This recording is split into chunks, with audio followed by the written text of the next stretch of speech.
লালু ভাই, এটা আপনি কার কাছে নিয়ে এলেন? ওনারে চিনিস না তুই? উনি অনেক বড় তান্ত্রিক।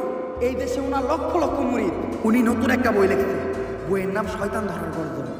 যেই বই কইরা নতুন কইরা লাখ লাখ মানুষ তান্ত্রিক হইতেছে।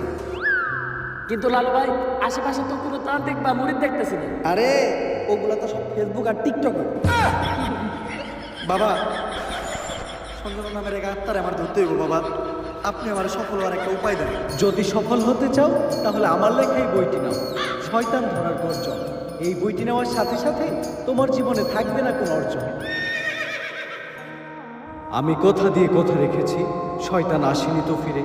আমি শয়তান তাড়ানো গল্প লিখেছি আমার সারাটি জীবন ধরে। আমি অন্ধকারে মোমবাতি জ্বালিয়েছি, তবুও পাইনি ভূতের খোঁজ। আমি ভূতের অপেক্ষায় ছিলাম, ভূত নিজেই হয়েছিল নিখোঁজ। শয়তান ধরার গর্জন, পৃষ্ঠা নাম্বার 14। বাবা, এটা তো মন্ত্র না, ছন্দ কইলেন। মার্কেটে আপাতত ছন্দই চলে।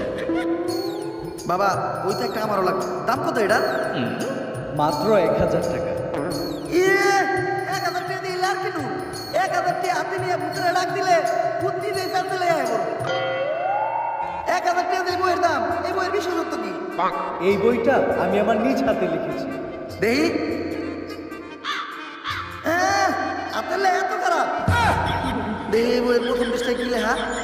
মানুষকে ভোদাই বানানোর 100টি উপায়।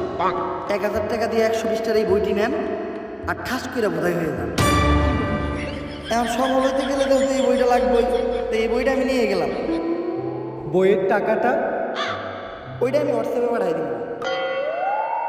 গুরু, আজকের থেকে আপনার লেখা এই বইটা পইরাই আমার শয়তান ধরার যাত্রা করলাম শুরু। শয়তান ধরার গর্জন, পৃষ্ঠা নাম্বার 14।